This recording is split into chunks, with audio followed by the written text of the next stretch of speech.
Hello and welcome to the Morningstar series, Why Should I Invest With You? I'm Emma Wall and I'm joined today by David Reed, manager of the BlackRock Emerging Europe Trust. Hello, David. Hello. So Emerging Europe, the biggest component of that part of the world is, of course, Russia. Russia has had a pretty difficult 12 months. Your fund has gone down a bit in the last 12 months and then up again. How much has Russia played a part in that performance track? Well, Russia is the most significant part of our universe, but it's not the only part of our investment universe. We have other countries such as Turkey, Poland and Hungary, which are also really significant. Russia, of course, has suffered as a result of the fall in the oil price and then benefited from the subsequent rebound.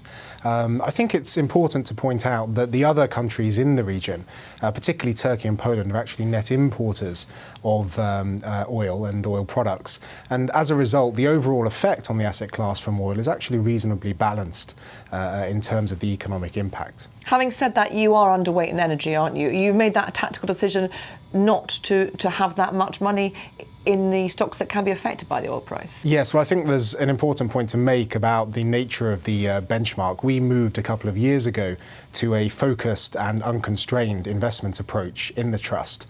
And one of the main reasons we did that is because the sort of traditional legacy sectors of energy, financials and materials, which are normally a very large part of emerging markets benchmarks,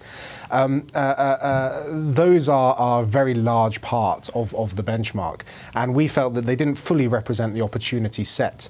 So whilst in the emerging Europe space, those sectors would account for about 60% of the benchmark, if you include all the other companies which for technical reasons are excluded, perhaps because they're listed abroad or incorporated abroad, then those three sectors fall to around 40% of the opportunity set.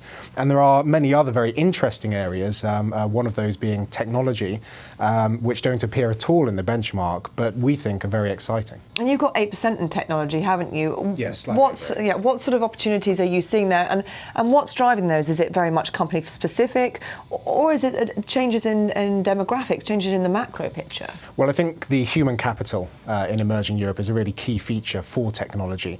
A lot of the global technology firms were actually started by Eastern Europeans, and increasingly over time we've seen that intellectual capital come up with domestic firms which are very capable and very strong. A couple of highlights I would give you.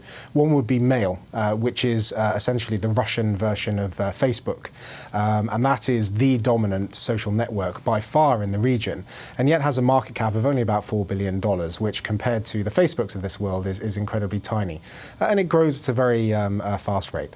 And to that end, to the fact that your benchmark unconstrained, what then would you say to the point you have 49% in Russia? It still is very much a large part of your fund, isn't it? Yes.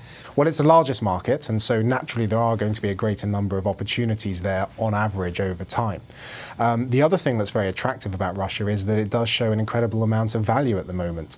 A lot of the Russian blue chip companies are paying dividend yields of 5–6%, and these are very, very sustainable, even despite the lower oil price, because many of these companies, they may have revenues that depend on commodities to a certain degree, but their costs are denominated in rubles, and the ruble actually fell further than the oil price did, and so as a result their profitability has been maintained, and so actually those companies, despite what you may read in the headlines, are in a reasonably healthy state. And I suppose politics isn't PLC.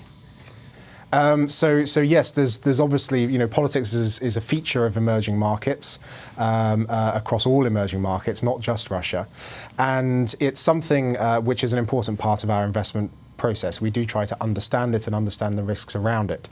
But in terms of the situation with Russia specifically, things have been on a fairly stable track over the past few months compared to where we were previously.